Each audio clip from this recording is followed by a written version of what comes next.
you this question. I think is very relatable to you with your split with Andy Reese. But have you caught wind of the recent back and forth between Deontay Wilder and Mark Breland? I know you're not in their camp, but they've had a very ugly public falling out as of late. Mark Breland called Deontay Wilder untrainable, and in return, Deontay Wilder feels that Mark Breland has something to do with his performance the night of, to the extent of spiking his drink. What do you make of that fallout between them? Honestly, it's pretty shameful, Yeah. you know, that it's had to come to this. You know, I rather, you know, you mentioned, I rather take the good and be thankful for, you know, making him a world champion, for being there, for we did this together. Those are the words of Manny Robles, okay? And Manny Robles was, of course, asked about the back and forth between Deontay Wilder and Mark Breland. And he responded like, that's shameful. You know, it's always a different aspect. That's what, if you guys know anything about this channel, I give different aspects of different people, how they feel about different things, because, you know, if you look at things in a different way, you might see a different avenue, a different way of thinking. And what Manny Robles was saying was, you know, why are you looking at the negative end of any relationship? You know, and that's the thing. And it makes a lot of sense. Okay, and any trainer versus pupil or student should know this. It's like all the shit that Wilder done, he was undefeated up until last year, up until this month last year, this time last year, right? And instead of him being really thankful for Mark Breland getting him there, showing him the things that he knew before him coming on, and he was there his whole career, basically. Instead of knowing, hey, we went far, I appreciate the things that he did to me, how does he think?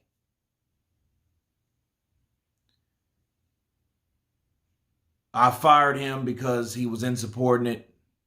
He was a snake in the camp, snake in the grass. He spiked my water. You know, things like that, shit that he can't prove. So any moron knows, don't go public with something you can't prove. That's just dumb.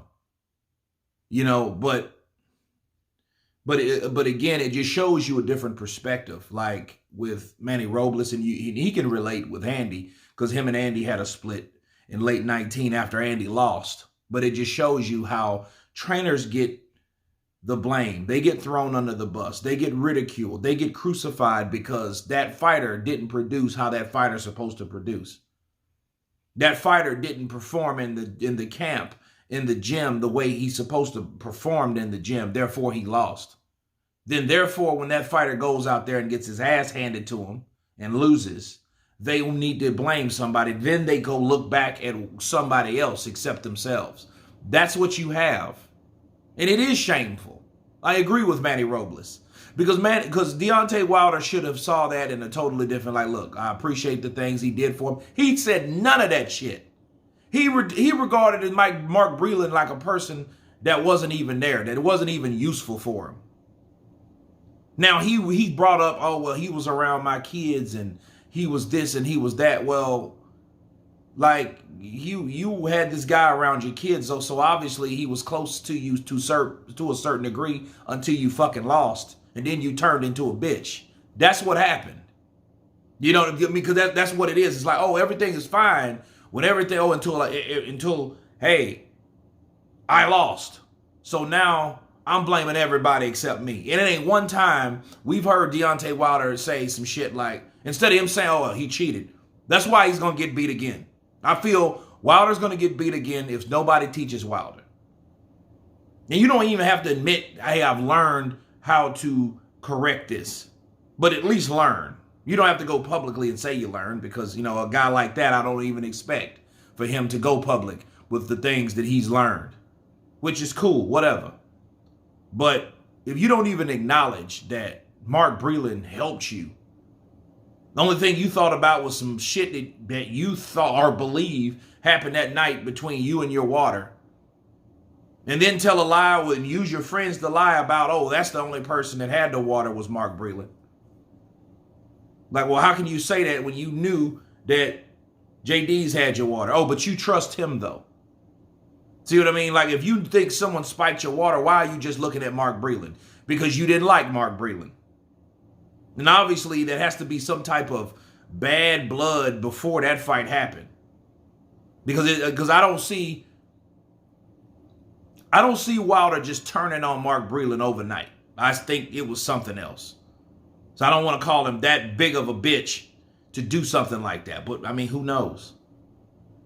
Like Wilder said himself, you want to believe a lot of things that ain't true. So it might have been, oh, well, hey, you know what? Things were going fine until I got beat, and I have to blame somebody because I got beat. So it might as well be him. Let's move on. You know, we made history, and I'd rather take that with me and take those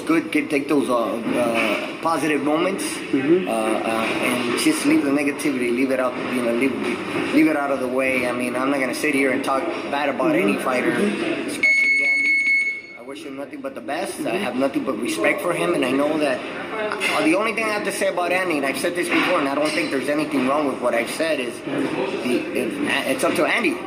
You know, Andy can get back on top and become a world champion again. But like I said, it doesn't matter who he trains with. He's got to want it. You know, he can train with Reynoso. You know, I said this. He can bring back Emmanuel Stewart. You bring Emmanuel Stewart and Angelo Hernandez back for the dead, and it still won't make a difference because at the end of the day, the fighter's got to want it. That's all I said. So Manny's just comparing his situation to Mark and Deontay's. Doesn't hold a candle. I mean, it was some things that went on, and it's bad because of the relationship. You know, you go from, Manny, Andy. Andy needed a place to stay once upon a time. Manny brought him in.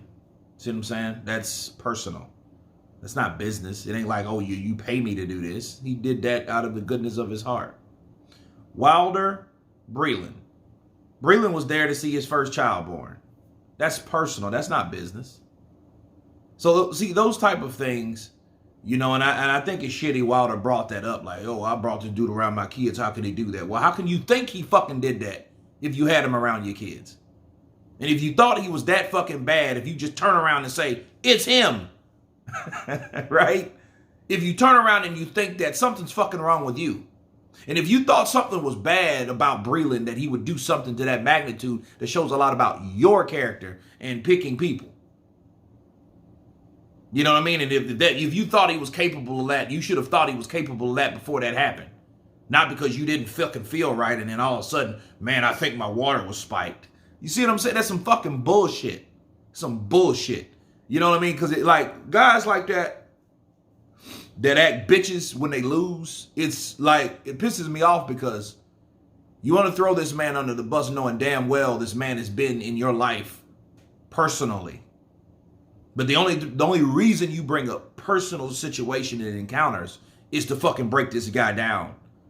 You know what I mean? And you play the victim because you're trying to convince some other dickheads that all ain't going to follow you and going to believe what you say anyway, that guy was a bad person based on something that you can't prove. That's shitty. But anyway, let's move forward. I don't think there's anything wrong with that, right? But going back to Deontay and Breland, it's nasty. It's a bad situation to be in. Sometimes you can't correct silence. So sometimes it's better just to stay quiet and just to turn the other cheek, man. Is there such thing as an untrainable fighter? That's what Mark Breland said, and he got a little specific. He mentioned how it got to the point where I think it's Deontay felt he knew more about boxing, or what he thought he was doing was good enough that he didn't have to work on his jab or even hit the punching bag or do the speed bag. I guess he was just doing mid-works, things that he felt was enhancing his power. He was on that amazing knockout streak. But is there such thing as an untrainable fighter? I know with your experience with Andy Ruiz, is there a point to where a fighter can become untrainable or to that extent? Or? I think so. I think it happens. I think you can find fighters like that in boxing. they no longer become coachable. You know, it's happened to me in the past, and it just, you know, when shit hits the fan, you know, at the end of the day, it's your, you know, it's the coach's fault. Someone gets blamed when things don't go right, and unfortunately, but it's the nature of the business, man. It's something that we have to as coaches, we have to live by, and we just gotta have thick skin, man. Gotta go thick skin in this sport, you know. It is what it is, but there are fighters that they reach a certain level. Even I was just talking about that earlier with a friend, how I've had amateur fighters that have come in to my camp, my gym, and with an attitude, just because they won a couple of amateur tournaments or the Golden Gloves or whatever the case may be, and they feel like they come in with a chip on their shoulders, and they feel like, you know, I'm it. And, you know, you have to learn in order for you to be great, you gotta learn to be coachable. You gotta be coachable. So Manny was asked if he was coachable. You know, they're in a gym, so you hear a crash, boom, pow, pow, everywhere, right? But he was asked if, you know, people become untrainable. And he mentioned that there's amateurs that win a couple amateur plaques or trophies or whatever, and then they become coachable. So imagine Wilder on that scale getting where he is and thinking that he's arrived. And there's just, the evidence that proved to me he's untrained. Look, he's untrainable. To Mark Breland, he is. I don't know about another person, but he's untrainable. Any man that says you don't, with power, you don't need skill, how the fuck you gonna teach him anything? You can't teach him anything. There's nothing you can teach Wilder if Wilder has that type of mindset. It's all in Wilder's head what goes down. So if he thinks you did something to him, he's gonna think that. He's one of them people, I think, if he thinks a certain way, you ain't gonna stop him from thinking that. And I think people around him acknowledge that. I mean, since they acknowledge that, they know, okay, well, fuck it. He gonna think that way anyway. Who am I to say anything, you know, contrary to how he thinks? Because he's gonna think that way. He's fucking dumbfounded. He's gonna stay that way. You know what I mean? Whatever. But all in all, to conclude, I agree with Manny. It's shameful. And a lot of people would just look at negative things instead of picking up the positive and how to conduct themselves, you know, when talking about people that they worked with. Okay, when you have everything bad to say about a person that you've been with that long, it shows you one thing about yourself. And it ain't how much money you make. It ain't what says anything, who says something about you. It's about your character. Okay, that's what you call character. Choosing what to say and when to say about certain people.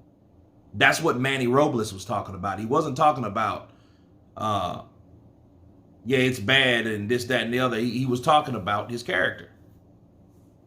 How he decided to respond to other people in regards to that. And that's it. But anyway, you guys tell me what you think about Manny Robles' response to Wilder Breland situation. Of course, please subscribe. And you guys been Counterpunch. Peace.